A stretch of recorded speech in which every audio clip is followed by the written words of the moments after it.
Good morning. நான் வந்து என்னோட பேர் நவீனா. நான் ஈரோடு டிஸ்ட்ரிக்ட் கோபிச்செட்டிப்பாளையத்துலேருந்து பேசுகிறேன்.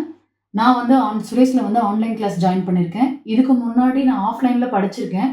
பட் ஏன்னா அப்போ நான் படிக்கும்போதெல்லாம் ஆஃப்லைனில் கிளாஸஸ் மட்டும்தான் இருந்துச்சு. ஆன்லைன் கிளாஸஸ் அதிகமாக கிடையாது. ஸோ அதுக்கப்புறம் நான் இப்போ வந்து செல்ஃபாக வந்து ப்ரிப்பேர் பண்ணி டிஎன்பிஎஸ்சியில் குரூப் 2 ப்ரிலிம்ஸ் எழுதி ஆக்சுவலாக ரிசல்ட்டுக்காக வெயிட் பண்ணிட்டு இருக்கேன். ஸோ வெயிட் பண்ணி ரிசல்ட் வரதுக்காக வெயிட் பண்ண வேண்டாம்னு சொல்லிட்டு இப்போ சுரேஷில் வந்து group 2 mains online class join பண்ணியிருக்கேன். ஏன்னா அங்கே போய் படிக்க முடியாதனால நான் ஆன்லைன் கிளாஸ் ஜாயின் பண்ணியிருக்கேன். ஸோ அங்கே போய் படிக்க முடியாதுனால நான் ஆன்லைன் கிளாஸ் ஜாயின் பண்ணியிருக்கேன். ஆன்லைன் கிளாஸ் பொறுத்த வரைக்கும் ஆஃப்லைன் மாதிரியே தான் இருக்குது. இன்னும் நிறையா ஸ்டூடெண்ட்ஸ் இருக்க மாட்டாங்க. நாம் மட்டும்தான் ப்ரிப்பேர் பண்ணுற மாதிரி இருக்கும். ஆனால் இப்போ நம்மளுக்கு மெட்டீரியல் முதற்கொண்டு எல்லாமே வந்து நம்மளுக்கு கொரியர் பண்ணிடுவாங்க. மெட்டீரியல் நம்மளுக்கு வீட்டுக்கே வந்துடும். என்ன பண்ணுவாங்கன்னா ஃபஸ்ட்டு நம்மளுக்கு வந்து எப்படி நம்ம படிக்கணும் அப்படிங்கிற இன்ஸ்ட்ரக்ஷன் நம்மளுக்கு ஆன்லைன்லேயே வீடியோவும் நம்மளுக்கு அப்லோட் பண்ணிடுவாங்க. நம்ம அதை பார்த்தும் படிச்சுக்கிற மாதிரி இருக்கும்.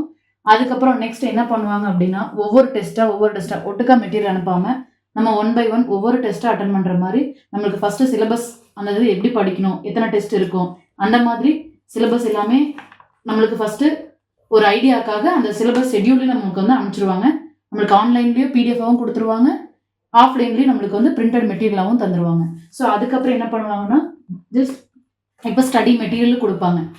இந்த ஸ்டடி மெட்டீரியல் அதுக்கான எக்ஸ்ப்ளனேஷன் வீடியோவும் நம்மளுக்கு கொடுத்துருப்பாங்க. நம்ம அதையும் பார்த்துட்டு நம்ம நோட்ஸையும் வச்சு நம்ம ப்ரிப்பேர் பண்ணிக்கலாம். இந்த மாதிரி கொடுத்துருவாங்க. ஸோ இதுலேயும் வந்து இருக்கும். இங்கே மெட்டீரியல் என்ன கொடுக்குறாங்களோ அதை வந்து வித் எக்ஸ்ப்ளனேஷனோட அந்த வீடியோவும் இருக்கும். நெக்ஸ்ட் என்ன பார்த்தீங்கன்னா இந்த டெஸ்ட் முடிஞ்சதுக்கப்புறம் அதுக்கான டெஸ்ட்டுக்கான புக்லெட்டையும் வந்துட்டு நம்மளுக்கு கொரியர் பண்ணிடுவாங்க. அந்த புக்லெட்லையும் நம்ம என்ன பண்ணுவோம் அப்படின்னா டெஸ்ட் எழுதி நாம் வந்து நம்ம சென்ட் பண்ணுற மாதிரி இருக்கும். நம்ம சென்ட் பண்ணதுக்கப்புறம் அவங்க திரும்ப என்ன பண்ணுவாங்க அப்படின்னா அதை கரெக்ஷன் பண்ணி வேல்யூஷன் பண்ணி அதுக்கப்புறம் நம்மளுக்கு வந்து நம்ம மெட்டீரியலை வச்சு அவங்களே நம்ம புக்லெட்டை வச்சு அவங்களே ஃபீட்பேக் கொடுப்பாங்க.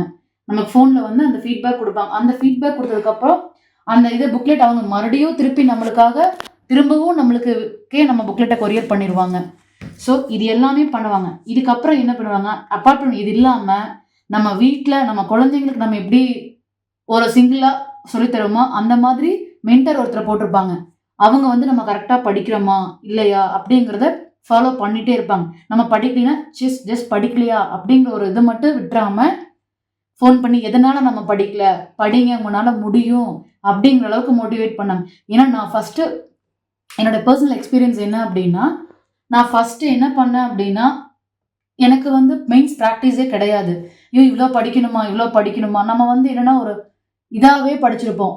1 mark பேஸ்லேயே படிச்சுட்டு நம்மளுக்கு ஒரு டெஸ்ட் எழுதுகிற மாதிரி இருந்ததுன்னா ரொம்ப கஷ்டமாக இருக்கும். நான் அதனாலேயே சிலது தள்ளி போட்டுகிட்டே போயிட்டு இருந்தேன். டெஸ்ட் எழுதாமே தள்ளி போட்டுட்டே போயிட்டு இருந்தேன். அப்புறம் மறுபடியும் கேட்டு ஏன் நீங்கள் எழுதுனீங்களா, ஏன் இன்னும் எழுதலை அப்படின்னு கேட்டும்போது இந்த மாதிரி இருந்தால் பரவாயில்ல, ஃபஸ்ட்டு உங்களால் என்ன முடியுதோ அதை பண்ணுங்க, டெஸ்ட் எழுதினாதான் இதாக இருக்கும்னு மோட்டிவேட் பண்ணாங்க. திரும்பவும் நம்மளுக்கு செகண்ட் டெஸ்ட்டுக்கும் நான் கேப் விட்டேன். என்னால் படிக்க முடியல. பர்சனல் சில ரீசன் சொன்னால் எல்லாருக்குமே இந்த மாதிரி தான் இருக்கும்னு நம்மளுக்கு ஒவ்வொருத்தரை பொறுத்தும் அவங்க வந்து மோட்டிவேட் பண்ணிகிட்டே இருக்காங்க. படிக்க முடியாதவங்க கூட படித்து நம்மளால் எக்ஸாம் போக முடியும் அப்படிங்கிற அளவுக்கு மோட்டிவேட் பண்ணிட்டு இருக்காங்க. ஸோ ஃபேமிலி உமனாக இருந்துட்டு இந்த அளவுக்கு என்னால் படிக்க முடியுதுன்னா அது சுரேஷோட சப்போர்ட் இல்லாமல் என்னால் படிக்க முடியாது. எனக்கு தெரிஞ்சு நிறையா இன்ஸ்டியூட்டில் ஆன்லைன் பண்ணுறாங்க. ஆனால் இந்த அளவுக்கு ஒரு மென்டர் போட்டு அவங்கள பூஸ்டப் பண்ணி அவங்களையும் எல்லாத்தையும் கொண்டு வரணுங்கிற அளவுக்கு எனக்கு தெரிந்து இது மட்டும்தான் நான் நினைக்கிறேன். தேங்க்யூ.